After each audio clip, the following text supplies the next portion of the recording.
This is a third violation. And I told you the last time when you were here with the baby that there was absolutely no tolerance. I never knew they didn't give me no text or nothing. I was unaware of taking this charger. They gave me a new charger.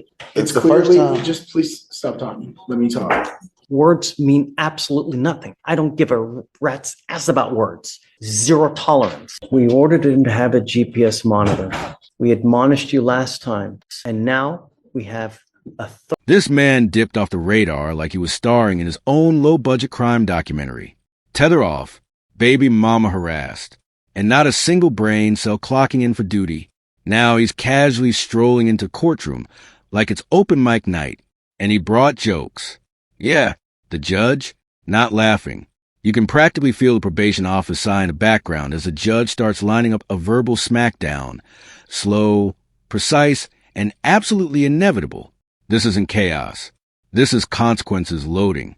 So what is it? Bad judgment? Or did he really think the court was too dumb to notice? Let's dive in. Bond violation.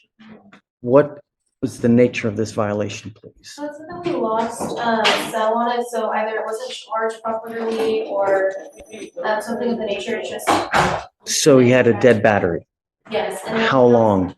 If I may, if you would be willing to admonish the defendant as well. I spoke to the complainant yesterday, and apparently the defendant has been making posts about her on social media, bribing people with money to hurt her, and she's pregnant with their child. Judge, this complaining witness has been sending a bunch of messages to my client. She's been harassing him. I actually advise. Show me. I advise. Show me. I did ask her to send me screenshots and everything, Judge, and she said We'll have a hearing. Show me. We'll have a hearing. Show me what you got. We'll have a hearing over it. But all I know is this is your third bond violation. I'm not happy with you, Mr. McCollum. I saw that I don't think it turned back on at all from what I'm seeing on my end. But whenever he did report yesterday to have the device inspected, and they did just tell me that he did receive a new charger and new device. When did it die? What's the date? 14th. So from the 14th to today, when he got it back on, it's been dead? He got it on yesterday, Judge. Yes. Well, it was on yesterday. To the 17th. It's been dead for 3 days. It was on yesterday. They called me yesterday and told me to go to pretrial and check out because Your device has been dead since December 14th. And aware of that, sir. I never knew they didn't give me no text or nothing. I was unaware of taking this charger. They gave me a new charger. Judge, with all due respect, he went there on Monday. They gave him a new charger and a new device. So it seems to me that it's a technical issue.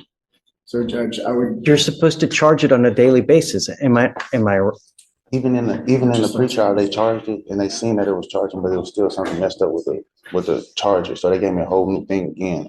How often is he supposed to charge it? I think they're advised to charge once a day for at least an hour. I'm not buying it. I'm sorry, Hunter. He goes with you. No. This is a third violation, Mr. McCollum. It's not going to continue to happen. Judge, with all due respect, this is a technical violation. He shouldn't have to go into custody. It's a third violation, Hunter. Second, sir. Judge, it's the clearly, first time. just please stop talking. Let me talk.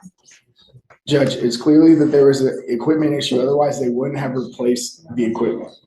So I don't see how. It'd be an excuse, Hunter. The minute you have an issue, you're supposed to go get it serviced, not 3 days later. This is a third stop. This is a third violation. And I told you the last time when you were here with the baby that there was absolutely no tolerance, that you were supposed to live to the conditions. 100. It's been dead for 3 days. I was unaware of that, sir. So when they called me, Goes with you. Sorry. Tone. Serious. Explanatory. Slightly ominous. This isn't some oops, my tech glitch situation. This is a 3-day disappearing act. No calls. No accountability. No explanation that makes sense. Judges see this playbook all the time. And the moment someone says, the tether malfunctioned, bingo, that square just lit up. Here's what most people don't realize. Tampering with or failing to maintain a GPS monitor can legally carry the same weight as running. Not a mistake. a willful violation. Watching the judge dissect this excuse, piece by piece, is like watching a biology lab. Cold, methodical, a little brutal, and honestly, kind of therapeutic. I'm not going to entertain excuses. It's zero I'm not tolerance. giving you an excuse, sir. They gave me a new charger and a new monitor. It's Judge. not like I didn't mess up anything. As soon as they called me, I Come on, talk to your attorney. Judge, would you allow me to escort him up to felony court so that he can go take his plea today? The whole reason they had set the plea to after the holidays is so that he could do it after the holidays.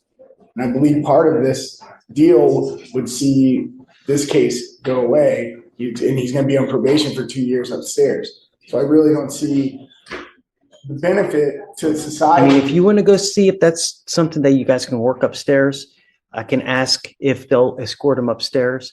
But I can't continue to play this game, Hunter. I understand, You know, Judge. I mean, really, we ask you over and over and over to comply. I'm not asking for much, I right? understand, And Judge. it's been dead for 3 days. You know it's been dead because you're supposed to charge it.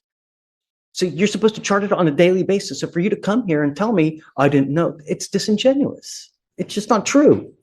So, but My I'm happy frustration as to a acquiesce. attorney is I've seen this with multiple clients where there are technical issues that happen with these devices. I've seen it with multiple clients where they're unable to charge. Hey, if you see it on the 14th that you have issues, then you go immediately.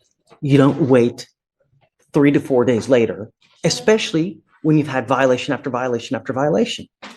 I think that your complaining witness may be here too. Rosette, CW may be here as well. Judge, I'm not sure. So I don't know, Hunter, just, I believe that's for a judge. okay, ma'am, please don't. If you want to, I think pretrial has something to say. I don't know what they have to I say. reached out to my supervisor of these devices just because I'm not super well versed in the GPS realm, but he stated that the reports for his GPS appear to show an issue with overcharging, which can lead to a charger problem. They're instructed to charge for 1 full hour at the same time each day, and that the tech swapped his device as a precaution as it was likely that malfunctioning. but why wait 3 days? You know the device is malfunctioning on the 14th. You're going to wait 3 days to go get it fixed? I was just informing what my supervisor told me because I asked somebody to look over the report. I don't know what to tell you, I Hunter. mean, Judge, You it know. sounds like he was overcharging. He was doing more than I- prior. No, we don't know that for sure. I don't know. See what documents that you can show me that you can get that there's some kind of malfunction. But nevertheless, it's a third violation. On the 14th, if he has issues, perhaps even go the next day on the 15th.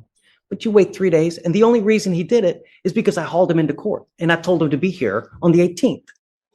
Otherwise, who knows what would have happened. See what you can find and then show me. I'm all eyes. Well, Judge, the other thing I would ask is if you are going to take him into custody, I'd ask for a formal hearing to be set. And since this was set within less than 24 hours, I do believe it violates his due process to go ahead and take him into custody today. Yeah, Just show me what you can find, Hunter. You know, Eddie, Judge, real quick, Judge, I was just thinking. save the drama for your mama. Okay. Guys, are you ready? Yes, Judge. There are times in life. Tone. Calm, dangerous calm. The scariest part? The judge doesn't posture. No yelling. No theatrics. That's what makes him dangerous. He lets defendants talk just long enough to think they've got wiggle room. And then, beat. He shuts it down with surgical precision. He's not here to embarrass you. He's here to remind you the law has teeth, and it bites clean. There's a reason prosecutors love judges like this. They don't need volume. Their words land like a sledgehammer. You can feel the courtroom tighten the second he leans forward, because everyone knows this is where the real sentence starts. When you run into people, they can be a complete cancer to your life. Some people thrive on drama. That's how they get off. That's all they like. They like to just create. If you have people in your life like that, it's probably advisable to cut ties, because if not, they're just going to bring you down. We all have people like that in our life. We do. I do. I have people that are constantly after me as well. I do everything in my power to get away so that it doesn't bring you down. The problem is, Mr. McCollum, is when we have situations where there are repeated bond violations, I take issue with that. And I can't let people go when they continue to have violations. But I want to know that it's a true violation. I have ordered him not to have contact with this person, correct? I'm not asking much from you. The only thing I'm asking you to do is stay out of trouble, keep your monitor on, and don't have contact. You stop. I'm not asking you to say, I don't like to put people in jail, but I got to know that you're complying with the conditions. There's a lot of things that are at play in your case here. There's a lot of other evidence that's out there that I would like to see before I take action and put you in. They're saying things that happen. Hunter is saying things that happen. I want to know what the truth is. And the truth is, and it lies with the evidence, because the evidence will point to whose side is correct. Words, Mr. McCollum, words mean absolutely nothing. I don't give a rat's ass about words. Evidence points to whose side is correct.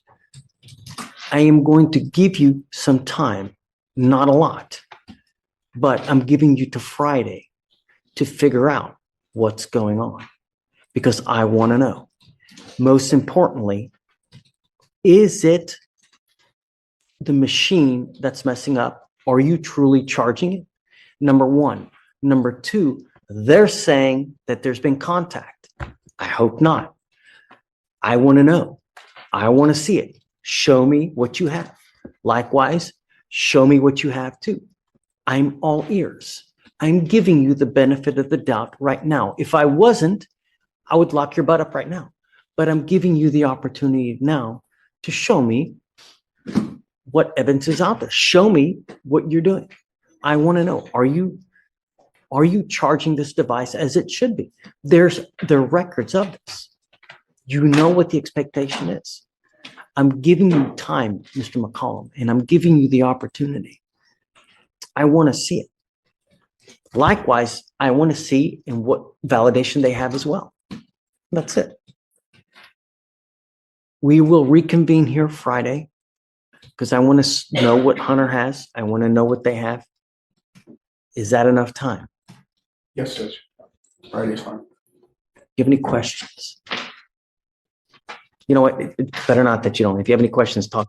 All I want to know is, are you abide by it? Are you abiding? That's all I want to know. Okay. See you Friday. Tone, tense, reflective, slightly critical. Honestly, watching the judge hold back was more intense than if he'd snapped. Like watching a lion yawn instead of bite. This guy dodged a full sentencing beat down by the skin of his excuses. And it really felt like the court gave him a little too much rope. Here's the part most people miss. When a judge suspects deception, they can legally factor lack of candor into sentencing. It's not just what you did, it's how honest you are about it. And let's be real, this guy served up more deflection than a bad political interview. The bigger issue?